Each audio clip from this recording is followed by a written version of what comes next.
Olá, irmãos. Meu nome é Miriam Anita e eu saúdo cada um de vocês com a graça e a paz do nosso Senhor Jesus Cristo. Amém? Nossa, irmãos, eu tô aqui para ler um texto da irmã Peg Fonseca. Ele escreveu esse texto para o Manancial, que é uma publicação de meditações diárias da União Feminina Missionária Batista do Brasil. Ele se chama A Pedra de Alegria. Eu não escrevi o texto, como os irmãos sabem, eu não escrevo. Eu apenas vou ler e contar para os irmãos aquilo que eu entendi. Gostaria, como sempre, de iniciar o nosso devocional orando.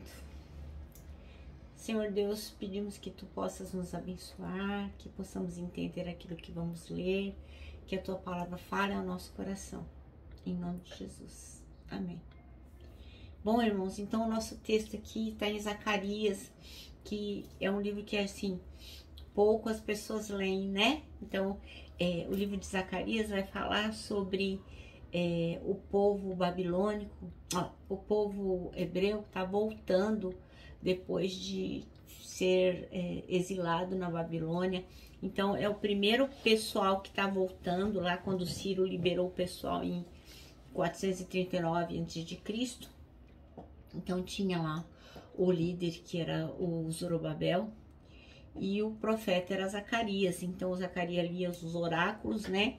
E falava para o pessoal aquilo que o Senhor tinha para o povo. E nós vamos ler no capítulo 4, versículos de 6 a 10. Então, o que acontece? Os exilados são chamados de volta, né? O Senhor pede que o povo se volte para Ele. Eles voltam para Jerusalém.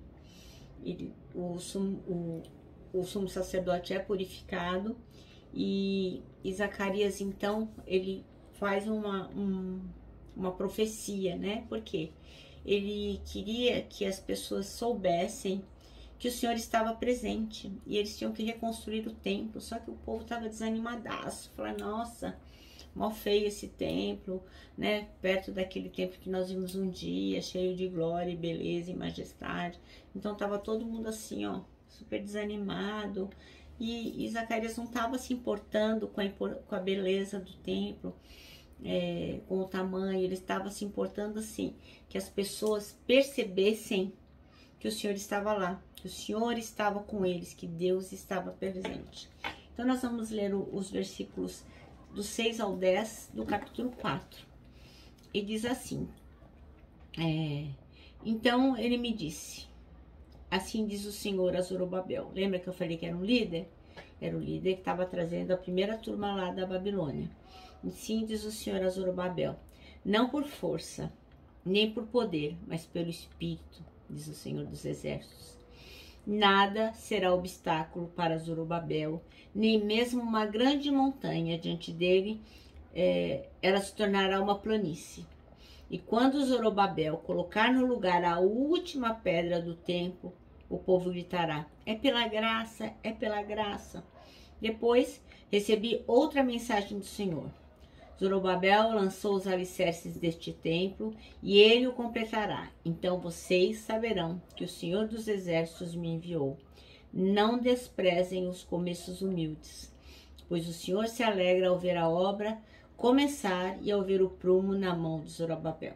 As 7 lâmpadas representam os olhos do Senhor que percorrem toda a terra.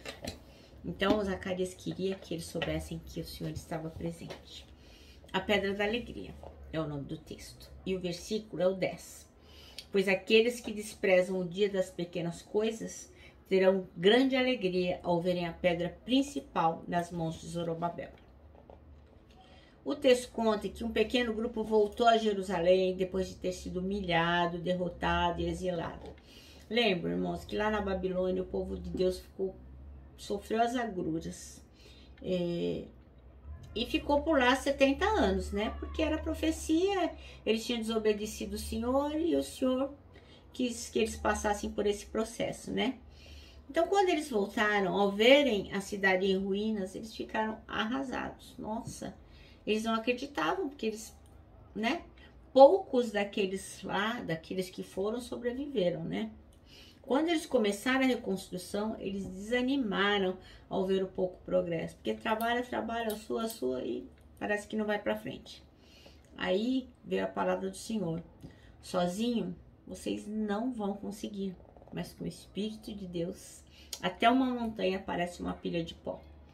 Então o Senhor estava dizendo, podia ser a montanha mais alta. Se ele quisesse, ele fazia aquilo ficar reto, virar uma planície. Por quê? Porque o pessoal estava olhando com o quê? Com os olhos humanos. Então, é isso que eu sempre gosto de lembrar. Às vezes, a gente pensa assim, a política tá tão ruim, né? Tem tanta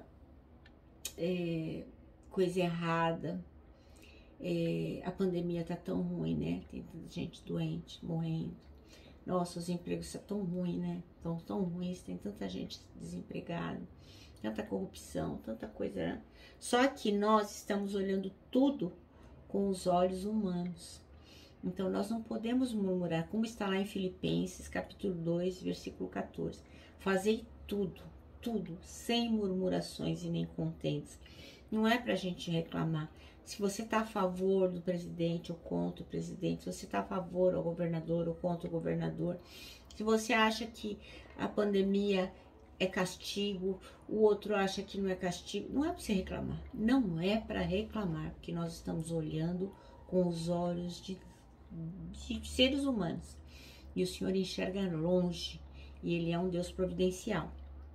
Então, a gente acaba desprezando as pequenas coisas do serviço nosso, assim como aquele povo estava desprezando tudo que eles faziam lá no serviço deles. Eles achavam que eles faziam muito e não rendia. Mas Deus valorizou, porque o Senhor, Ele reconhece um coração arrependido, um coração obediente, um coração que trabalha. Ele reconhece e Ele honra. Então, o povo de Deus achava que o esforço que ele estava fazendo era insignificante. Mas Deus falou o quê? Que Ele estava abençoando o sacrifício e o serviço de cada um deles. Então nós temos que nos lembrar que os olhos do Senhor estão em todo lugar. É isso que nós temos que estar atentos. Então, assim, as lágrimas de ter conseguido apenas a pedra angular, era a única coisa que eles tinham conseguido para o templo, ele acabou virando um motivo de grande alegria. Era só o começo, era só uma pedra, mas aquilo exultou o coração deles, porque eles sabiam que o Senhor estava abençoando. Então, quantas vezes? Muitas, né? Às vezes, por mais que a gente faça, né? Nossos fracos esforços para Deus são atacados pelo inimigo, deixando-nos desanimados. Quantas coisas a gente faz com tanto carinho, com tanta devoção, com tanto ardor, e aí o inimigo fala: nossa, que coisa mal feita, que coisa ruim, isso não vai dar em nada, você pode se matar, você pode se trabalhar até morrer, mas isso aí não vai dar certo. E a gente começa a ouvir outras vozes que não a voz do Senhor, né? Mas é importante, meu irmão, que você se lembre que Deus tem prazer em aceitar esse esforço que a gente julga insignificante para cumprir a vontade dele. Então, às vezes, né? Então, às vezes você fala assim: bom, vamos dar uma cesta básica para um irmão? Vamos. Quem pode ajudar?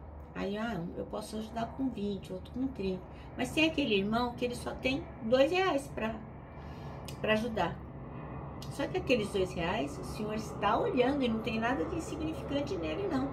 Porque Deus se agrada daquele seu esforço, daquela sua dedicação em fazer a vontade dele, em servir o próximo. Então não é o quanto você dá, não é o quanto de esforço, mas é como está o seu coração em relação àquilo que você está fazendo para o Senhor.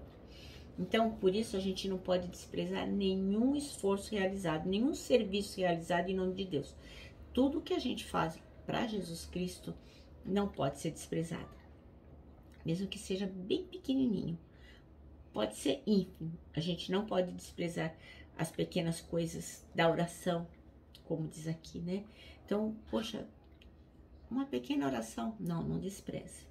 Porque por meio desta pequena oração, Deus pode mudar uma circunstância. A gente não pode desprezar o nosso trabalho na igreja, no templo, aquilo que a gente faz, porque é por meio desse trabalho que Deus também está sendo glorificado. Você não pode desprezar a sua leitura da Bíblia. Você pode pensar assim: nossa, eu leio menos do que deveria. mas você não pode desprezar o seu esforço em ler, porque é por meio da leitura da palavra, seja pouco ou muito, você deveria ler grandes porções, você deveria comer a palavra de Deus para aprender mais, mas mesmo que seja uma pequena porção, nela você está sendo abençoado. Você não pode desprezar a sua dedicação em falar do amor de Jesus Cristo. Por quê? É por meio dessa pequena palavra que você fala em prol de Jesus, quando você faz alguma coisa para Jesus que o outro pode perceber, é que o incrédulo, aquele que não conhece Jesus Cristo, pode vir a conhecer. Por quê? Ah, mas parece que eu não fiz nada, eu falei tão pouco de Jesus, mas falou. Não despreza sua ida à igreja para participar dos cultos de adoração, de compartilhamento, porque lá também está sendo anunciado o reino de Deus. Mesmo que a sua igreja seja pequenininha, seja um salãozinho, não tem problema. É por meio dessas coisas que parecem tão pequenas que o reino de Deus vai crescendo dia a dia. Então, assim, cada coisa que nós fazemos para o Senhor pode ser aquela pedra angular, aquela coisinha pequena, mas o Senhor valoriza, se agrada e abençoa. Nosso manancial termina assim, ó: entregue as pequenas coisas a Deus, que tem prazer em usar a fraqueza humana para mostrar o seu poder. Então parece que às vezes fazemos tão pouco, mas aquilo vai tendo desdobramentos e o reino do Senhor vai sendo abençoado. Amém? Eu me despeço aqui com um abraço fraternal, com o meu abraço diário de ursa. Lembrando que em 2021, ó, ninguém solta a mão de ninguém. Lógico, né? A nossa palavra diária aqui é saudades.